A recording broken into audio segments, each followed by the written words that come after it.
Assalamualaikum warahmatullahi wabarakatuh dan salam sejahtera. Nama saya Muhammad Syafiq bin Muhammad Kirul Azmi.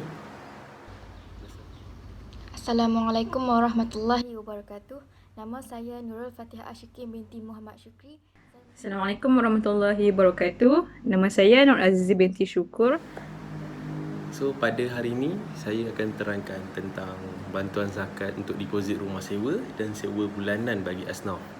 So untuk pengenalan saya akan cerita pada hari ini, tujuan untuk zakat deposit rumah sewa dan sewa bulanan ini adalah untuk membantu asnaf menjalani kehidupan dengan baik dan sempurna dengan mendiami rumah yang selamat dan selesa. So ini bermakna kepada golongan-golongan asnaf yang tidak mampu untuk membayar sewa bulanan rumah, so boleh meminta bantuan zakat tersebut. So dalam had al-kifayah pun mengatakan had kifayah dari sudut bahasa adalah kadar keperluan, manakala dari sudut syarak ialah kadar minima bagi keperluan asas dalam kehidupan seseorang. So secara ringkasnya, had kifayah ni merujuk kepada suatu kadar keperluan asas minima yang ditetapkan berdasarkan kos sara hidup biasa. So hal ini juga digunakan bagi mengetahui kadar yang diperlukan dibantu untuk menepati kecukupan dan pembelanjaan asal. So untuk lebih terang lagi, kawan saya Nurul Fatihah Ashikin binti Muhammad Syukri akan menerangkan dengan lebih lanjut untuk zakat bantuan ini. Sekian. Seterusnya, saya akan menerangkan mengenai bantuan deposit sewa rumah dan sewa rumah bulanan ini dengan lebih lanjut. Seperti yang kita tahu, tujuan bantuan ini diwujudkan adalah untuk membantu asnaf menjalani kehidupan dengan lebih baik dan sempurna dengan mendiami rumah yang selamat dan selesa.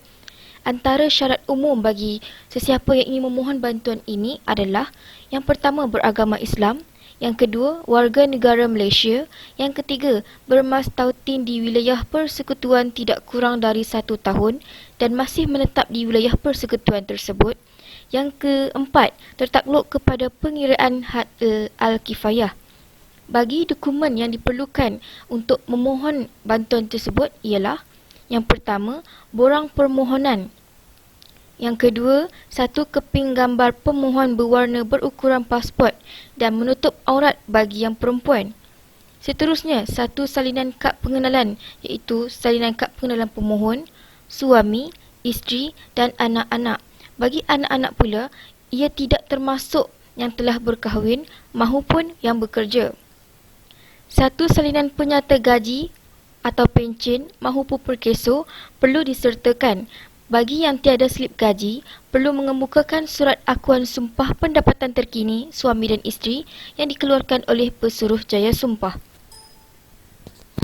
Seterusnya, pemohon perlu mengemukakan satu salinan surat tawaran menyewa rumah dari agensi berkaitan, sebagai contoh di BKL, Perbadanan Labuan, Perbadanan Putrajaya dan lain-lain.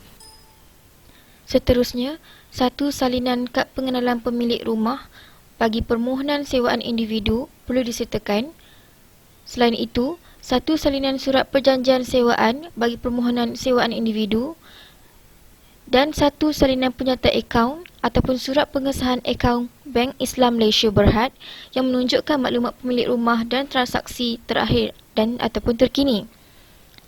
Lain-lain dokumen sekiranya berkaitan dengan permohonan adalah: yang pertama, bagi keluarga yang bercerai, anda perlu menyertakan satu salinan surat perakuan cerai ataupun prosiding mahkamah terkini ataupun pengesahan masalah keluarga dari bahagian perkahwinan dan pembangunan keluarga. Bagi ahli keluarga yang telah meninggal dunia, anda perlu menyertakan satu salinan sijil kematian ibu, bapa, suami ataupun isteri. Bagi yang mempunyai saudara baru, anda perlu menyertakan satu salinan kad memeluk Islam. Bagi orang kelainan upaya, salinan kad orang kelainan upaya OKU perlu disertakan. Bagi penghidap sakit kronik, surat pengesahan sakit kronik dari hospital kerajaan sahaja perlu disertakan.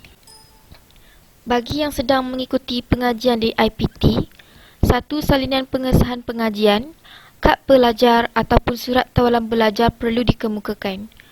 Bagi keluarga yang mempunyai masalah ataupun bermasalah, satu salinan laporan polis atau surat penjara perlu disertakan. Bagi yang muflis, satu salinan surat pengesahan bankrupsi dari syarikat insolvensi perlu dikemukakan. Borang permohonan yang telah siap diisi dan disertakan dengan dokumen yang diperlukan tadi boleh dihantar dengan hadir sendiri ke kaunter-kaunter Baitul Mal Maib yang berdekatan. Dan saya ingin menyimpulkan tentang apa yang dua orang rakan saya beritahu sebentar tadi.